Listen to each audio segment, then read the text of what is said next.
नमस्कार दोस्तों, कानपुर मशरूम में आपका फिर से स्वागत है। दोस्तों, बटन मशरूम की खेती के बारे में मैं आपको जानकारी दे रहा हूं। और अगर आप बटन मशरूम की खेती करना चाहते हैं तो डायरी पेन आप अपने पास निकाल कर बैठिए और ध्यान से इस वीडियो को पूरे लास्ट तक देखेंगे तो बटन मशरूम की खेती करना आप आसानी से सीख जाएंगे। एक अच्छी क्वालिटी की कंपोस्ट बनाने की विधि मैं आपको बता रहा हूँ, तो आप इसको ध्यानपूर्वक समझें। देखिए, बटन मशरूम का खाद जो है वो काफ़ी इम्पोर्टेंट होता है मशरूम को पैदावार को एक अच्छी ग्रोथ करने में और उसके थिकनेस को बनाने में। इसलिए खाद को हम जितना अच्छे तरीके से तैयार करेंगे तो हमारा मशरूम का ग्रोथ उतना ही अच्छा होगा और क्वांटिटी भी उतनी ही अच्छी आएगी। सबसे पहले दोस्तों, आपको लेना है गेहूं का भूसा, एक अच्छी क्वालिटी की।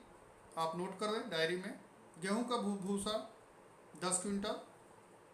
अगर आप मात्रा कम बनाना चाहेंगे तो आप सारा मटेरियल को कम कर देंगे। मैं शुरू से लेकर लास्ट तक 10 क्विंटल पर मैं आपको एवरेज बता रहा हूँ, जो 25 क्विंटल कंपोस्ट आपका तैयार होगा। 10 क्विंटल गेहूं का भूसा, चोकर 150 केजी, मुर्गी का बीट 2 क्विंटल, gypsum 50 KG, urea 25 KG, single super phosphate 25 KG. आपने नोट कर दिया। Potash 20 KG. ये टोटल 7 आइटम है। दोस्तों, मैं बहुत स्लोली इसलिए बोल रहा हूँ ताकि आप इसको डायरी में आसानी से नोट कर सकें। ये सारा मटेरियल यदि आपके पास अवेलेबल हो गया तो अब आगे जो आपको करना है, एक फर्श, अगर आपके पास फर्श है तो ठीक है, नहीं तो आप तिरपाल बिछा देंगे और तिरपाल पर सारे भूसे को उड़ेल देंगे। एक ड्रम लेंगे साइड में, उस ड्रम में आप जो है 100 लीटर पानी में 100 ml फॉर्मेलिन 10 ग्राम बेवेस्टिन डालकर घोल बना देंगे और उस पानी को पूरे भूसे के ऊपर क्या करेंगे, स्प्रे करेंगे। भूसे के ऊपर आपको इतना स्प्रे करना है कि भूसा 100% भीग जाए और पानी बहने लगे। अच्छे तरीके से उलट पलट करके हम भूसे को भिगा देंगे और फिर क्या करेंगे, हम एक दूसरे तिरपाल से उसको अच्छे तरीके से ढक देंगे और ढकने के बाद हम चारों तरफ से उसको गुम्मे से दबा देंगे ताकि वो पूरे अच्छे तरीके से लॉक हो जाए। इसके बाद दोस्तों बिल्कुल पैक कर देना है, तिरपाल से ढक देना है। अब आपको जो है 6 दिन तक कुछ नहीं करना है। 6वें दिन आपको उसकी पलटाई करनी है। तिरपाल को हटाएंगे, उसको पलटाई करेंगे। पलटाई करते वक्त आपको देखेंगे भूसे में पानी की नमी की कमी है, तो इस दौरान आप जो है सादा पानी का स्प्रे करके उसमें नमी बना सकते हैं। कंपोस्ट में 60 से 70% की नमी होना आवश्यक है। दूसरी पलटाई 10वें दिन, तीसरी पलटाई 13वें दिन। 13वें दिन आपको क्या करना है कि पलटाई करने से पहले जिप्सम से लेकर जितने अन्य मटेरियल है, मुर्गी का बीट, यूरिया, सिंगल सुपर फास्फेट, ये सारे मटेरियल को उसके ऊपर डलवा देंगे कंपोस्ट के ऊपर और फिर क्या करेंगे, हम अच्छे तरीके से उसको पलटाई करा देंगे। पलटाई करने के बाद फिर हम उसको ढक देंगे। इस दौरान नमी की मात्रा कम होगी तो 60 से 70% तक नमी हम बनाए रखेंगे पानी की छिड़काव वगैरह करके। तो ये आपको ध्यान रखना है। चौथी पलटाई हम 18वें दिन करेंगे। 5वीं पलटाई हम 23वें दिन करेंगे। 23वें दिन पलटाई करने के बाद हम क्या करेंगे कि 3 भागों में कंपोस्ट को डिवाइड कर देंगे। जैसे कि 4 फुट चौड़ा और 4 फुट ऊंचा कंपोस्ट का ढेर हम लगाएंगे। 3 भागों में ढेर लगाएंगे। लंबाई हम अपने हिसाब से रखेंगे, कोई प्रॉब्लम नहीं है। यदि कोई प्रॉब्लम होती है तो आप वीडियो कॉलिंग से संपर्क में कर सकते हैं हमसे। और इस दौरान आप ढकिए मत और उसको जो है 3 भागों में ढेर लगाकर छोड़ दीजिए। 25वें दिन आपको क्या करना है, उस कंपोस्ट को फिर एक जगह सबको मिला लेना है और मिलाने के बाद आप उसका शुद्धिकरण करना है। शुद्धिकरण करने के लिए आपको मैं 3 ऑप्शन बता रहा हूँ। पहला है फॉर्मेलिन और बेवेस्टिन, दूसरा है मेलाथियान और तीसरा है फेराडॉन। ये तीनों में से कोई एक आपको इस्तेमाल करना है, ये ध्यान रखना है।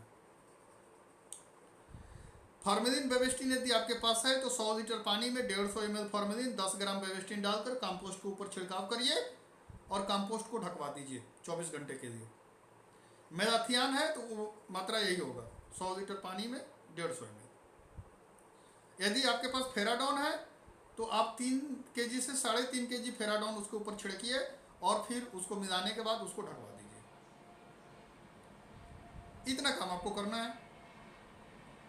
24 घंटा ढकने के बाद उस कंपोस्ट को फिर हम क्या करेंगे, क्योंकि ये कंपोस्ट का शुद्धिकरण करने का प्रक्रिया है, फिर तिरपाल को हटाएंगे और कंपोस्ट को हम उलट पलट करेंगे और कंपोस्ट को ठंडा करेंगे और करीब करीब 20-22 घंटे तक उसमें हम हवा लगने देंगे ताकि कंपोस्ट के अंदर किसी भी प्रकार का अमोनिया का गंध ना आ सके। पीएच मान यदि आप नापना चाहते हैं तो 7 पॉइंट पीएच मान होना चाहिए, 7 पीएच मान आना चाहिए अगर आप नापना चाहते हैं तो। किसी भी प्रकार का केमिकल का गंध नहीं होना चाहिए। आप उलट पलट करेंगे, हवा के संपर्क में आएगा तो टोटल आपका जो भी फॉर्मेलिन बेबिस्टिन जो भी होगा वो सब खत्म हो जाएगा। आपका जो कंपोस्ट है बिल्कुल शुद्धिकरण हो जाएगा। अब शुद्धिकरण किए गए कंपोस्ट आपको सबसे पहले तो चप्पल जूता वगैरह आपको कंपोस्ट के पास लेकर नहीं जाना है, हाथ पैर को हाइजीन करके ही जाना है, आप ये ध्यान रखेंगे। इसके बाद टोटल कंपोस्ट जो आपका तैयार होगा 10 क्विंटल का जो आप सूखे भूसे का बनाए हैं तो ये करीब करीब 25 क्विंटल तक तैयार होगा। तो इस 25 क्विंटल कंपोस्ट के लिए 25 kg बीज की आवश्यकता पड़ेगी। आप 1 क्विंटल कंपोस्ट को साइड में करिए, साफ सुथरे जगह पर उसको ले जाइए और उसमें 750 ग्राम बीज को डालकर हल्के हाथों से मिक्स कर दीजिए। ज़्यादा रगड़ना नहीं है क्योंकि काफ़ी सेंसिटिव होता है। मिक्स करने के बाद आप पन्नी में उसको भरिए, 10 इंच पन्नी में भरिए। 16x18, 18x22 की पन्नी आप यूज कर सकते हैं। पन्नी में आप 10 इंच तक भरिए और भरने के बाद उसको फसल कक्ष में ले जाकर रख दीजिए।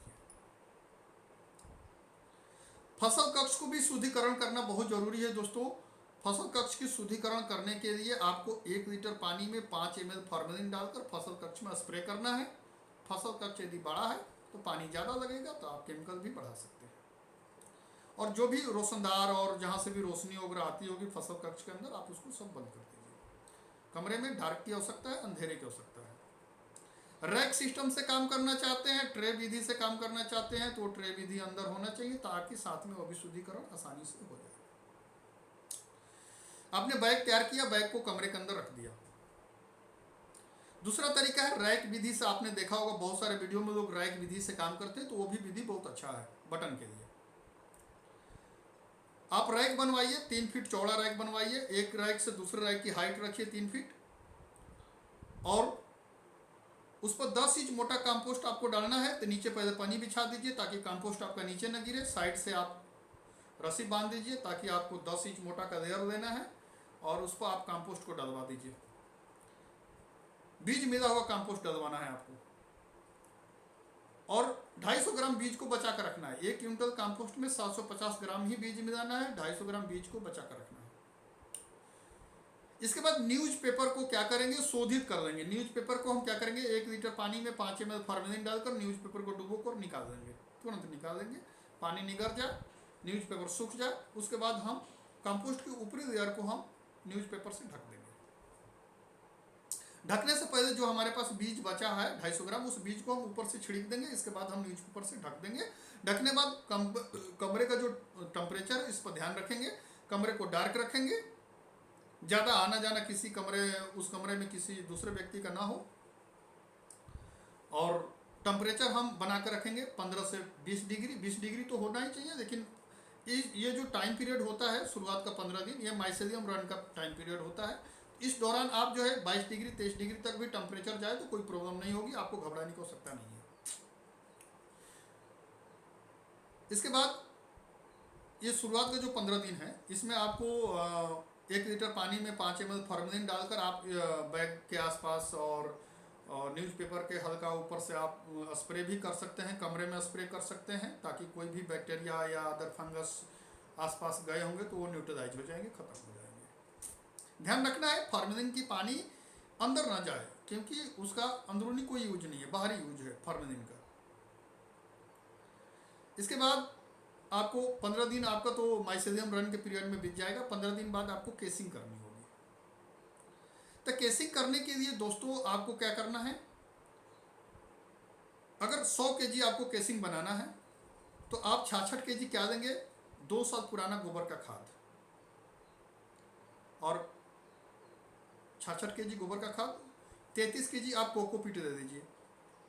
कोकोपीट नहीं है तो आप बगीचे की मिट्टी या बालुई मिट्टी की यूज कर सकते हैं, या आप जो है धान की भूसी की राख को यूज कर सकते हैं। गोबर का खाद 66 kg, बाकी 33 kg में 3-4 ऑप्शन मैंने बता दिया। ये दोनों को क्या करेंगे, आपस में मिक्स कर देंगे। मिक्स करने के बाद जो भी कंकड़ पत्थर जो होगा उसको चून देंगे, और चुनने के बाद आपका इसका शुद्धिकरण करना है। शुद्धिकरण करने के लिए क्या करेंगे, 10 लीटर पानी में 500 ml यानी आधा लीटर के लगभग में फार्मेलिन डालकर, और 10 ग्राम बेबिस्टिन भी डाल सकते हैं। डालने के बाद हम हाथों से धीरे धीरे हम क्या करेंगे, केसिंग मिट्टी में मिला लेंगे, और मिलाने के बाद हम एक तिरपाल से पूरे केसिंग मिट्टी को अच्छे तरीके से 24 घंटे के लिए ढक देंगे। ढकने के बाद फिर उसको 20 घंटे तक खुली हवा में हम फैला कर रखेंगे ताकि फार्मेलिन बेबिस्टिन की गंध खत्म हो जाए। उसी को 1 से 1.5 इंच मोटा हम लेयर लगा देंगे। तो दोस्तों इस तरीके से आपको जो है 1 से 1.5 इंच मोटा आपको केसिंग करना है। न्यूज़पेपर हटा दीजिए, केसिंग कर दीजिए 1 से 1.5 इंच मोटा। माइसेलियम को ढकना है, जो भी फुफुंद आया होगा उसको ढक देना है। ढकने के बाद हल्का सादा पानी का स्प्रे केसिंग के ऊपर आपको करना है। दिन में 2 बार कर सकते हैं, मौसम ठंडा है तो 1 बार करिए। टेम्परेचर बना के रखिए 15 से 20 डिग्री तक। ह्यूमिडिटी 80 से 90% आपको रखना है। आप देखेंगे 25वें दिन तक जो है, 25वें दिन जैसे ही होगा आपके उसमें से पिन हेड आने लगेंगे। जब पिन हेड आने लगे तो फ्रेश एयर की सप्लाई थोड़ा सा कमरे में दीजिए। सुबह 3 घंटा, शाम को 3 घंटा, बीच में मौसम गर्म अगर हो रहा है तो उसको बंद रखिए। ऑक्सीजन की आवश्यकता पड़ेगी, एग्जॉस्ट आप चलाकर आप जो है क्या कर सकते हैं, इस दौरान एग्जॉस्ट चलाकर कमरे में जो भी कार्बन डाइऑक्साइड है उसको बाहर कर सकते हैं। दोस्तों फसल कक्ष में जो एग्जॉस्ट भी लगता है वो जमीन से 1 फुट ऊपर लगता है, आप ये ध्यान रखिएगा। कहीं कोई प्रॉब्लम होती है तो मेरे नंबर पर फ़ोन करके आप हमसे जरूर गाइडलाइन लीजिए। तो इस तरीके से आपको मशरूम का ये पूरा प्रोसेस है। जब मशरूम आपका जो है उसका थिकनेस अच्छी हो जाए, 40 से 50 ग्राम की मशरूम यदि आपकी हो जाती है तो आप उसको तोड़िए। हाथ से ऐसे पकड़कर एंटी ओक्लॉक ऐसे घुमाएंगे, मशरूम आपका टूट जाएगा, और जहां मशरूम टूटेगा वहां गड्ढा हो जाएगा। तो बगल से आप जो है केसिंग को निकाल कर बराबर कर सकते हैं, या अगर केसिंग बचा कर रखें तो उस केसिंग को आप उसमें डाल सकते हैं। फिर 7 दिन बाद आपके जो बगल में छोटे मशरूम होगा वो भी तैयार हो जाएगा। मशरूम निकालने के बाद उसको धोना बहुत ज़रूरी है। अगर धोकर ले जाएंगे तो मार्केट में उसकी मार्केट वैल्यू अच्छी रहती है। तो धोने के लिए दोस्तों आपको क्या करना है कि पोटेशियम मेटाबाइसल्फेट, ये आपको अगर कहीं नहीं मिलता है तो आप हमारे सेंटर से मंगा सकते हैं, या ऑनलाइन भी मंगा सकते हैं, कोई दिक्कत नहीं। पोटेशियम मेटाबाइसल्फेट को क्या करेंगे कि हम 20 लीटर पानी को 2 भागों में दे देंगे, यानी 2 बाल्टी में हम 20 लीटर पानी देंगे, और 10 ग्राम 20 लीटर पानी में डाल देंगे, घोल बना देंगे, और उसको 2 भागों में डिवाइड कर देंगे। मशरूम जितने तोड़े हुए मशरूम हैं हम पहले एक बाल्टी में डालेंगे, वहाँ से धोकर निकालेंगे, फिर दूसरी बाल्टी में डालेंगे, फिर वहाँ से निकालेंगे, और निकालने के बाद हम क्या करेंगे, सूती कपड़े पर, साफ चादर हो, सूती कपड़ा हो, उसके ऊपर डाल देंगे ताकि मशरूम का जो पानी, एक्स्ट्रा पानी, वो सख्त हो जाए। इसके बाद हम 200 ग्राम का पैकेट तैयार करके मार्केट में उसको भेज देंगे सेल करने के लिए। इस जो मैंने अभी तक आपको बताया, इसमें यदि कोई प्रॉब्लम होगी तो आप ज़रूर कॉल करके या कमेंट करके जानकारी ले सकते हैं। दोस्तों बटन मशरूम का यही ट्रेनिंग है। यदि आपको प्रैक्टिकली करना है तो आप हमारे सेंटर आ सकते हैं। बाकी जो चीज़ मैंने आपको बताया है बहुत शुद्ध हिंदी में बताया है और आप लोगों को समझ में आ गया होगा दोस्तों। तो ये सारा चीज़ डायरी में नोट करके एक अच्छी कंपोस्ट बनाएं और मशरूम की खेती से लाभ उठाएं। इस वीडियो को लाइक, शेयर, सब्सक्राइब जरूर करें दोस्तों, और जो भी जिनको नीड है मशरूम की खेती करने का, वहाँ तक ये वीडियो जरूर पहुँचाएं। थैंक यू दोस्तों, नमस्कार, अपना आशीर्वाद बनाए रखें।